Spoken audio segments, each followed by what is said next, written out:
Well, Benoit, we didn't know if we were going to be able to see you this week after your original opponent, Yoel, fell out. So I guess, how far back did you hear about the opponent change, and was it important for you to stay on this card in Montreal? Yeah, the most important thing for me was I'm here. I'm ready for a fight, and I really wanted to fight here in Quebec. I love the fact that it's the home soils of so many champions like GSP. There is Manon Fiorot, who can become the first undisputed French champion. I had to pass away the deception of having this last-minute change of opponent. It was gonna be a very violent fight. The two guys with a 100% finish rate in the division, number 13 against 15. I was really happy about this fight, but the fight game is like this, and it was between my flight between Biarritz and Paris. I learned it, so I had the flight to digest the news, and thanks to God, the UFC is a huge war machine, and they are able to find me an opponent for Saturday night. Did it matter who you fought? Because I'm sure you've seen Gamrot say you turned down the fight against him on last minute. Did the UFC offer any other opponents besides Kyle? I think everybody knows me now. I think if he could have done it in Montreal, you all know it was gonna happen. But what I wanted to do is fight in Montreal. So waiting 3 weeks or 1 month to have another opponent is an option we could have had, I think. But I didn't even discussed it with my manager, because I told him I'm ready, I'm fighting. And, if the UFC wants to fight me to fight Gamrot in 2 weeks, I will do my job on Saturday night, and I will be there in 2 weeks. No, don't worry about it. But no, I'm concentrating on my opponent, and on fighting this Saturday. I came here for that. I came here in Montreal to have a fight. So if you cannot fight on Saturday night, you are not welcome. But I can come on your card. No, don't worry. And your current opponent, Kyle, have you had any opportunity to watch any of his previous fights? I know he was in the UFC earlier. He was 0-2, and now he's back. So what do you make of his skill set, or have you not had the time to watch his fights?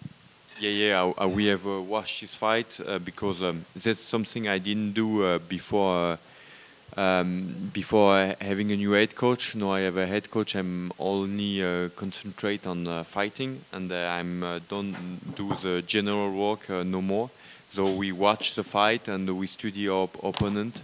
It's a huge lesson we have learned, and he's a tough guy. He hasn't been finished since 2013 against Kevin Lee. So he's a tough opponent because he only loses by decision since this period, and he's a really experienced guy. Yes, he didn't go his way during the fights in the UFC, but it was a good opposition. When I watch the fight, it's close. He has a lot of weapons, and it's a tough opponent. And you know, in this division, there is a lot of well-rounded and experienced fighters. You cannot underestimate anybody. He never made this mistake, and I'm gonna have a war with Kyle on Saturday night, and I'm getting ready for him. I'm only focused on Kyle, Purple Leg right now. He's my only focus. Just last one for me, because you brought it up. You have the 100% finish rate. Joel had a 100% finish rate. Kyle hasn't been finished in a long time. I feel like fans have this high expectation of your fights to always be violent, like they just want blood and war when you fight. How do you find the balance in giving these fans these exciting fights, but also making sure that you can come out on top and not overly damaged? Tough question. If you like tough fights and you like violence, it's what's gonna happen, and you don't get any scrambled eggs without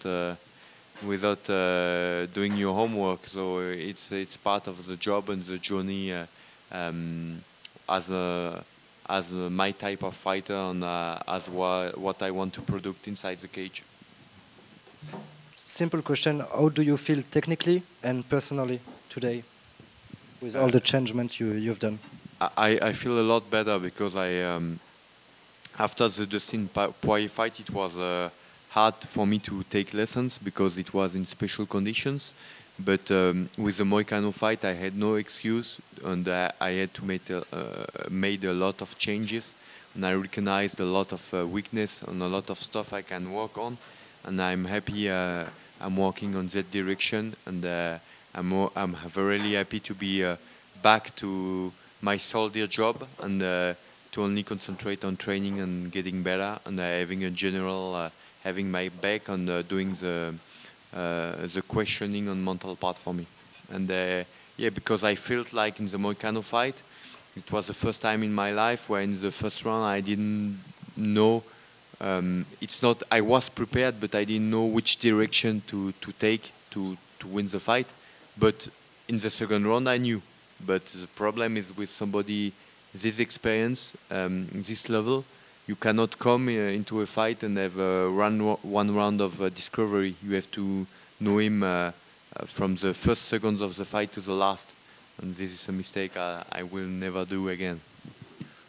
Was there ever a point before that where you thought, hey, maybe I should get a head coach? Or were things just going so well that you decided to keep going with just doing it yourself? Yeah, the problematic is if you look at my career, even on the Paris card, I'm from all the male fighter, I'm the one starting my MMA career in the latest time. I started MMA late in 2018, and I started my pro career in 2019. If you look on Tapology, nobody in the top 15 is unknown on Tapology before. Even Tsarukian, who is a lot younger than me, he started in 2015 or 16. They are all doing this sport since a long time. I discovered a pair of mitts in 2018, so everything went very fast for me. But I'm blessed for this, and I think it's been the discipline and the will to get a better fighter, skill set base that has been bringing me here, and the intensity, the fire that I bring into my fights. But the hardest part is not the first 1,000 steps, it's the 10 last steps in the UFC. The 10 last steps, it's all guys that I have long life experience. All the last guys I have been fighting were already in the MMA professional world when I was still in high school. So experience has also a value. I do believe it, and I feel like it's hard for me to learn those lessons this way because it's on your own soul, in front of a lot of people that are counting on you. You feel the weight, you discover the weight of the media, of a lot of stuff, but it's something you have to learn if you want to compete at this level, and it's something you have to deal with. Benoît, là, quand tu dis que tu es revenu en mode mentalité de chasseur, prédateur, etc., est-ce que ça passe par genre de la visualisation où tu imagines ce que tu vas faire à l'adversaire ou comment le combat va se passer et comment est-ce que tu fais pour te mettre dans ce mode-là et qu'est-ce que ça veut dire du coup? Alors ça en fait partie, mais après c'est surtout le rôle de ton coach de te pousser à sortir cette version-là à l'entraînement régulièrement. Tu as pu un peu y assister. Donc et ça c'est la force d'avoir voilà, un général, c'est que il va même si c'est mon naturel, il va aider à sortir le naturel le plus tôt possible, tout de suite à être dedans, concentré, focus et à aller chercher les solutions les plus simples et les plus fracassantes rapidement. Et là, si tu pouvais choisir la manière dont tu finis ton gars samedi, ce serait comment?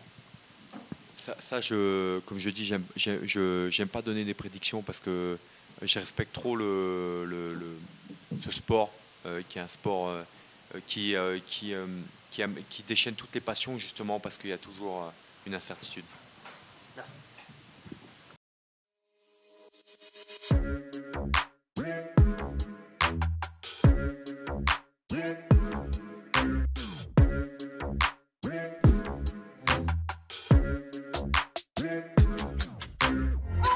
coming for you!